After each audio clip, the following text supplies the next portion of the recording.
Hi, and welcome to October 22 Patreon rewards video.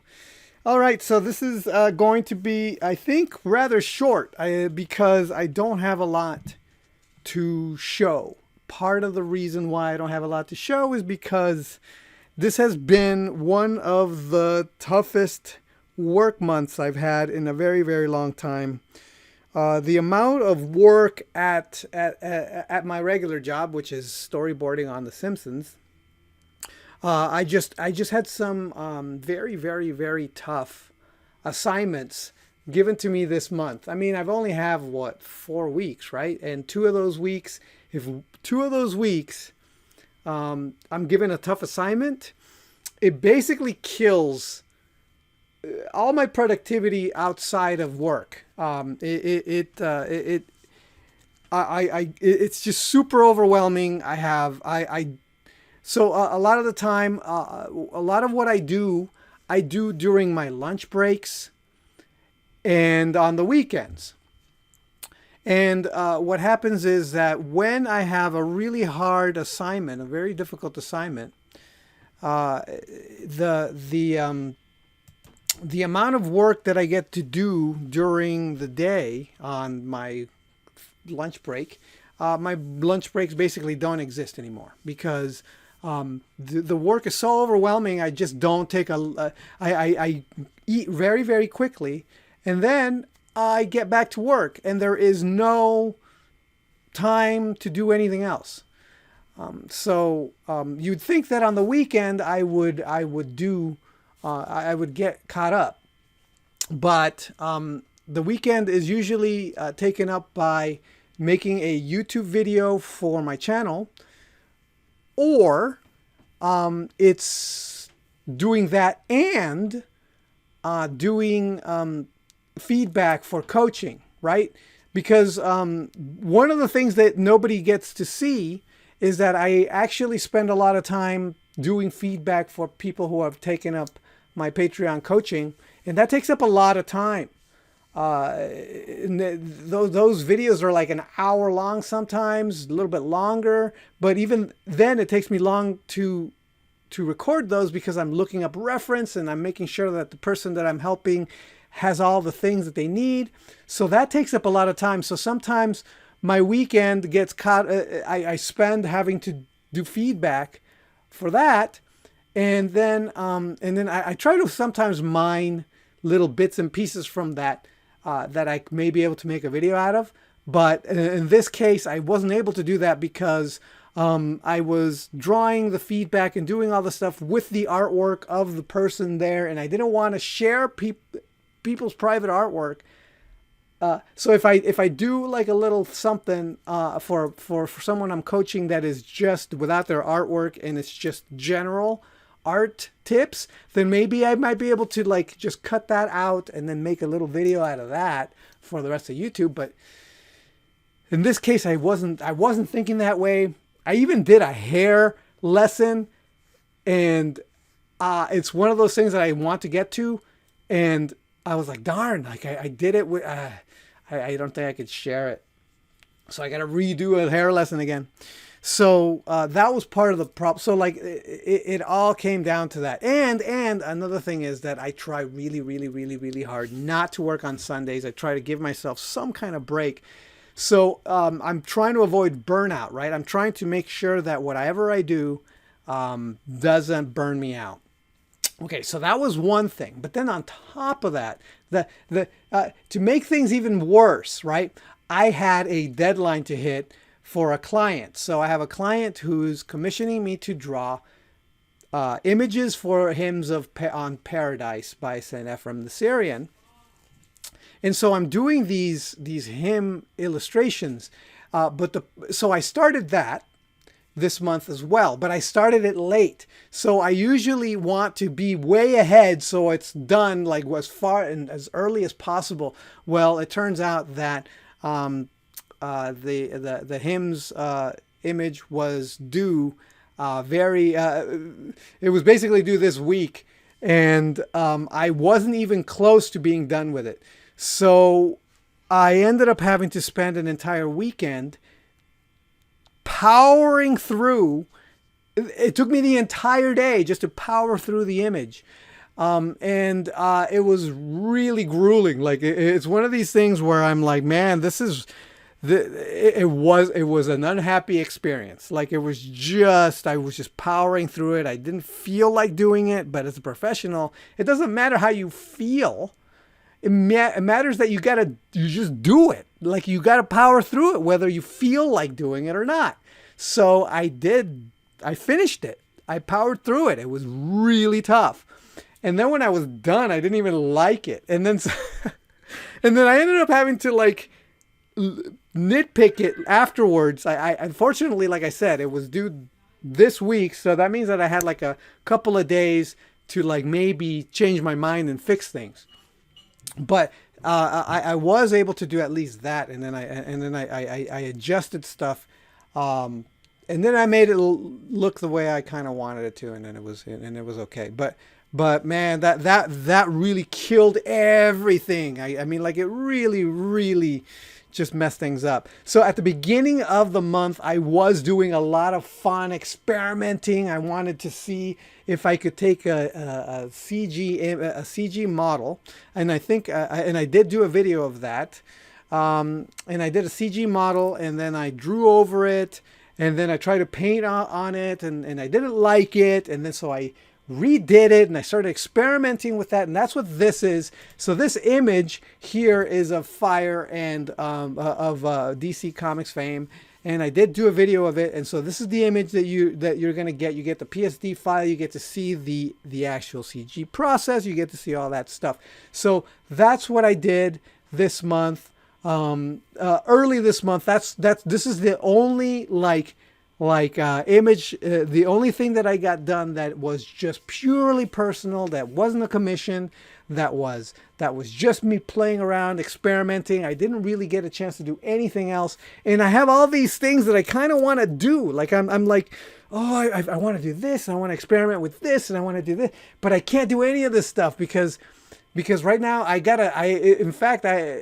now I have to work on the next hymns image. So I'm thinking about that right now, and I can't do any of the things that I want to do on my own for myself. I have to do the hymns image, and the hymns image this month is not going to be as difficult as last month's, because I went out of my way to make sure that I picked a hymn that wasn't going to kill me.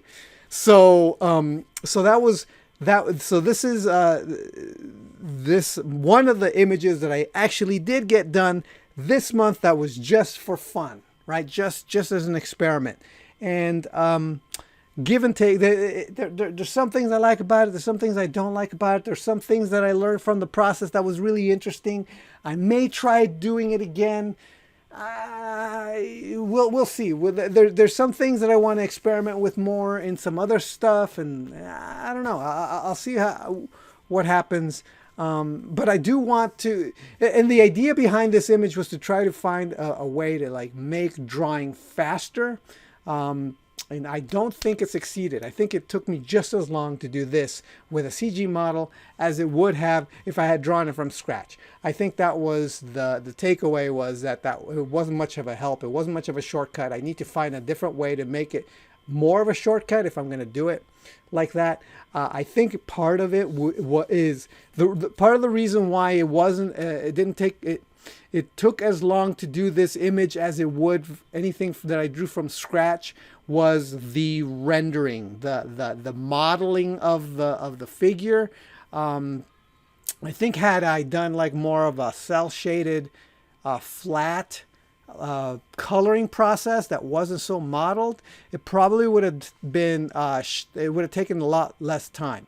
And I think that maybe I'm going to start going in that direction, more cell shaded looks to stuff, because it's just faster to do than to try to render something and make it look all modeled and painterly-ish, you know. Okay, so here's hymns, the hymns on Paradise image.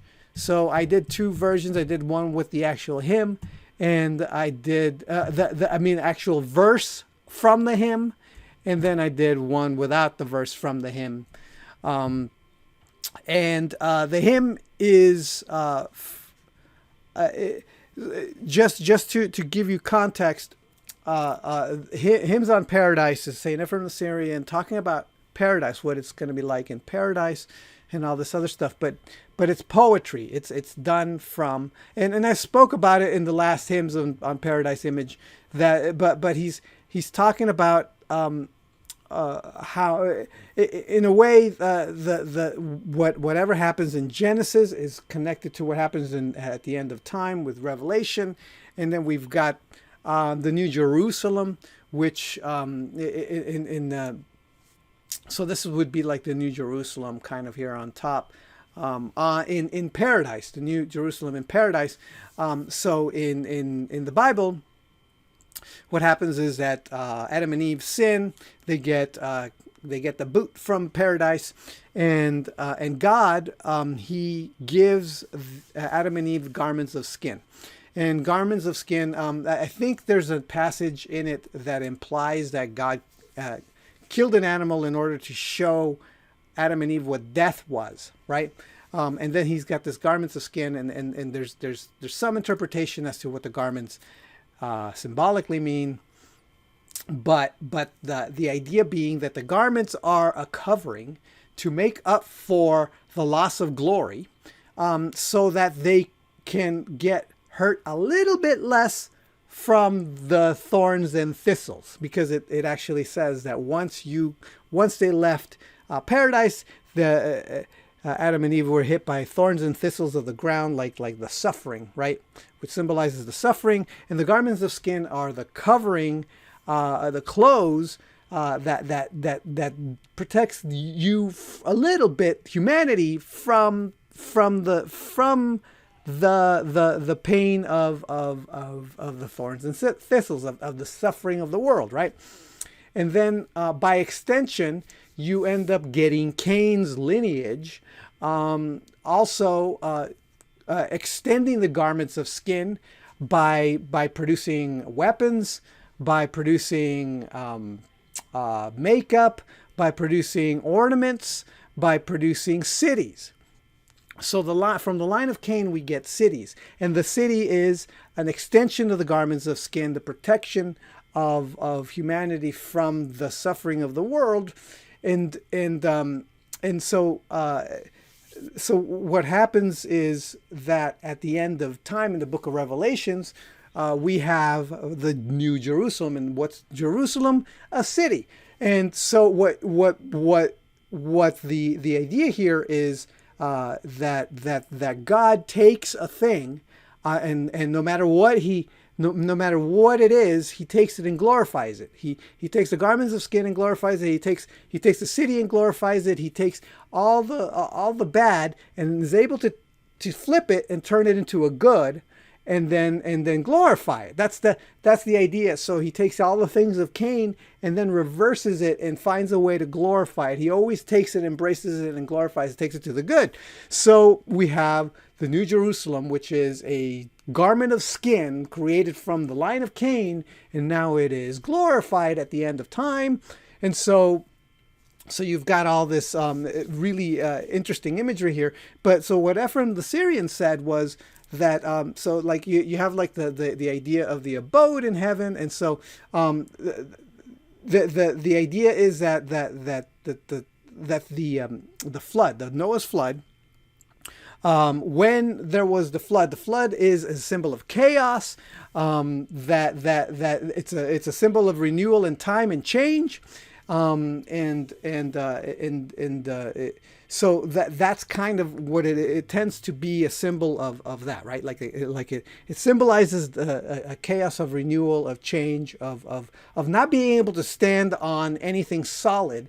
And if you're in water for too long, you can survive treading water for so long until you finally get tired and you die and drown. So water, in the case of the flood, is a state of where there's only there's too much chaos. When you have too much chaos, you end up there's nothing to stand on. When there's no definition, when there's no dry land, when there's nothing solid to stand on, where the definitions are all gone, right? You sink and die. It leads to death because there's no foundation.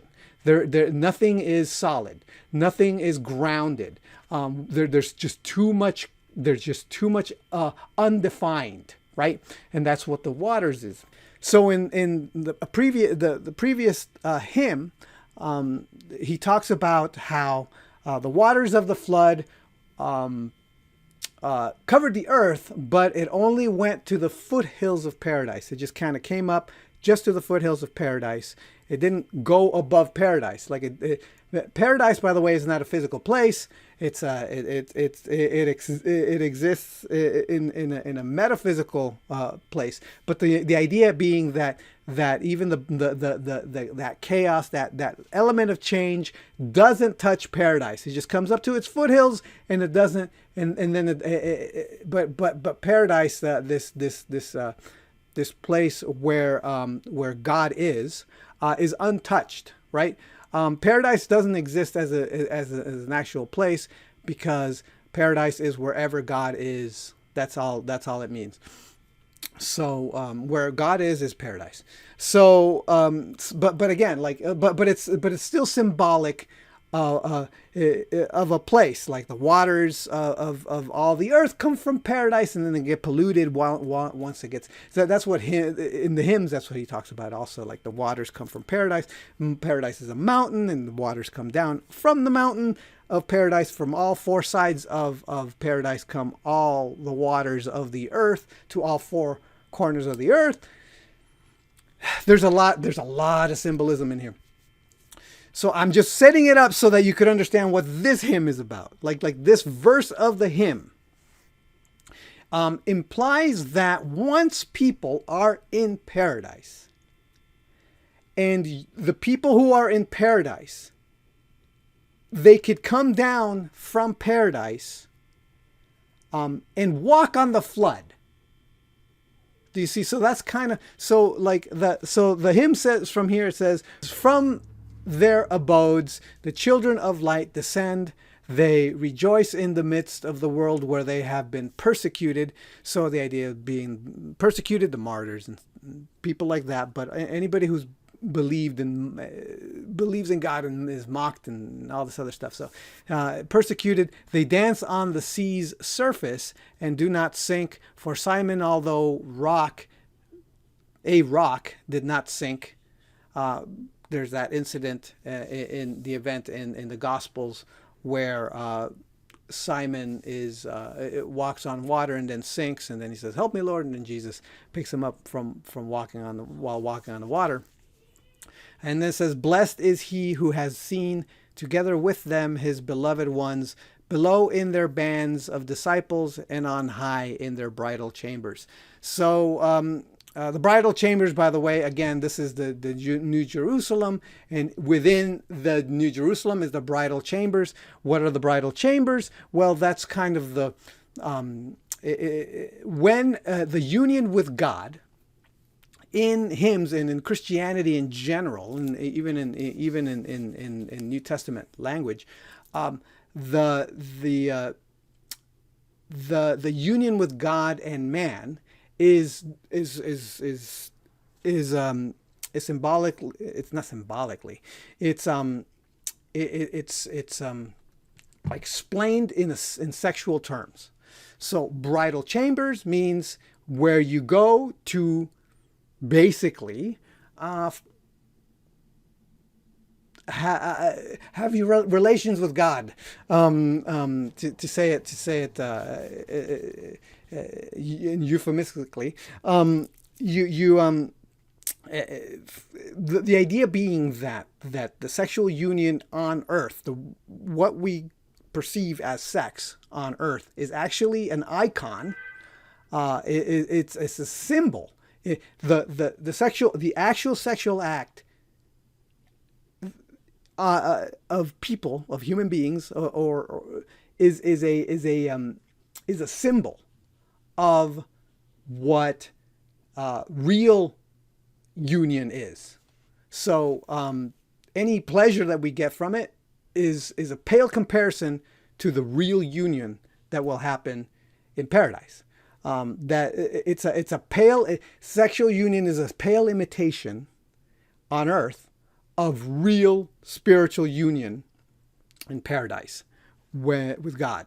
So it's just a foretaste of what we could expect, and so that's why you use the word bridal chamber. And then there's always a very sexual connotation to the union with God, because like I said, it's the closest thing.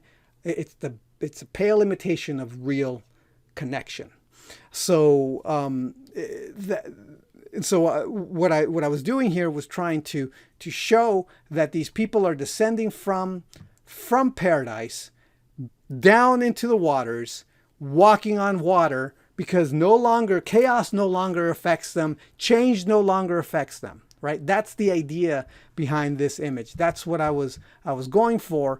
And so what I did was, one of the things that I wanted to do here with the image of the people was to show that they're wearing robes, but the idea is that they are the light.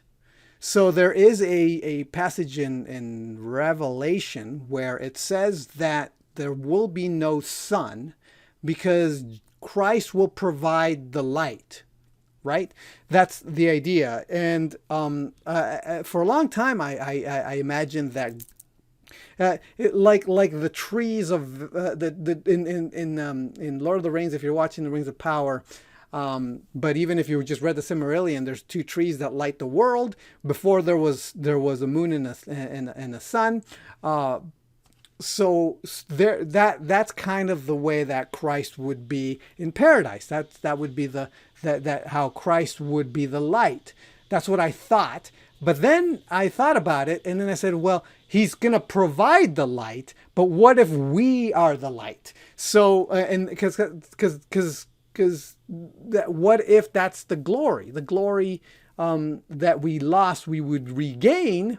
Like Adam and Eve lost the glory, and then they would regain the glory, right? And so they would glow. So I wanted at first to draw everybody nude and have them glow. But then the problem with drawing everybody nude is that you're looking at their nudes, right? Like I'm like, and then you're thinking about them being nude instead of thinking about what I'm doing. So, and then usually what you see is that angels are wearing robes, and then everybody's wearing robes, and then the idea that you're going to get a robe. So I'm like, okay, but if they're wearing robes, then the robes are the glory? No, you're not.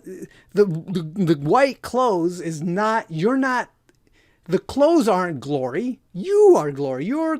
So you're like the light bulb, and then you're wearing clothes. So what I did was I drew everybody naked, then gave them clothes, and then I made them glow from the inside, so that their bodies glow, and then you could see that their bodies are glowing, and then the clothes is just covering their glowing bodies. So that's why everybody's just a light bulb. Like that was the idea. And one of the reasons why I didn't like my original drawing was because the original version that I drew, nobody had any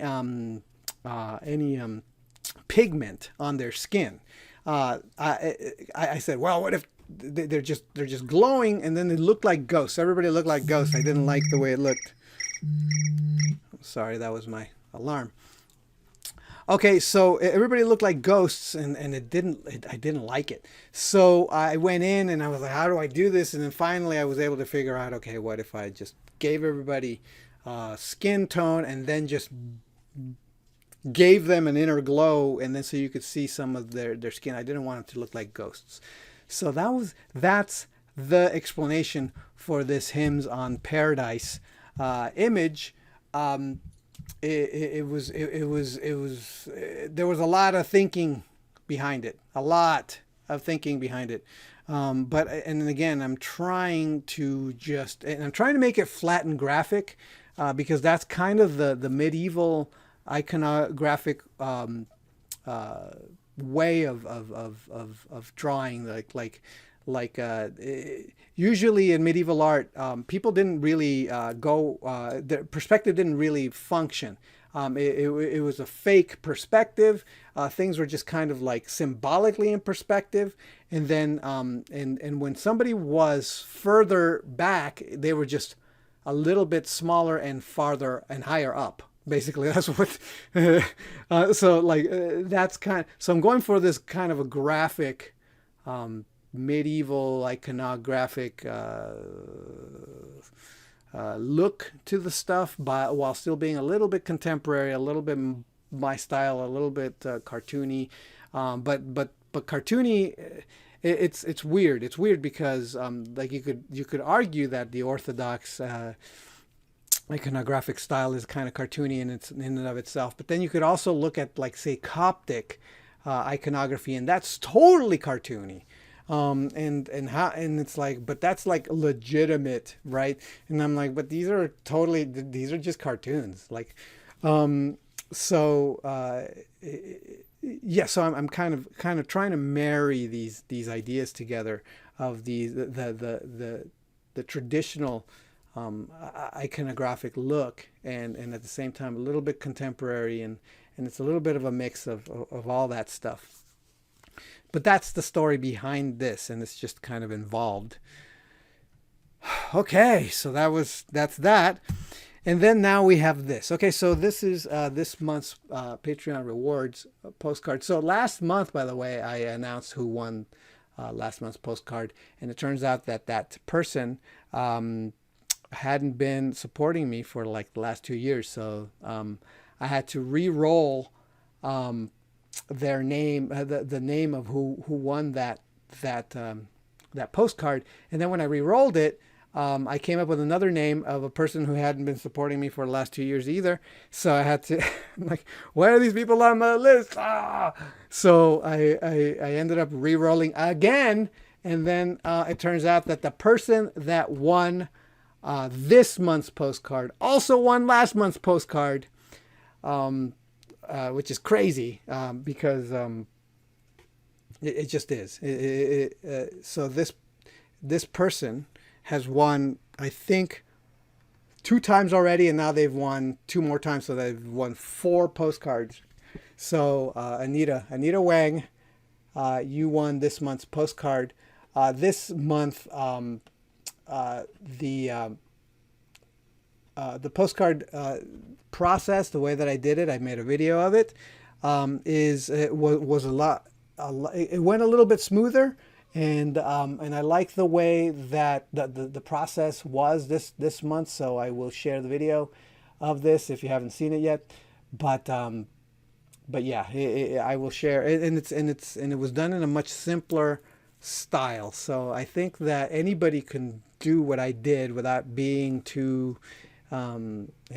Without it being too crazy, if you're interested in doing watercolor coloring, because this isn't necessarily so much of a paint job as it is just coloring with watercolors. So this is this month's postcard.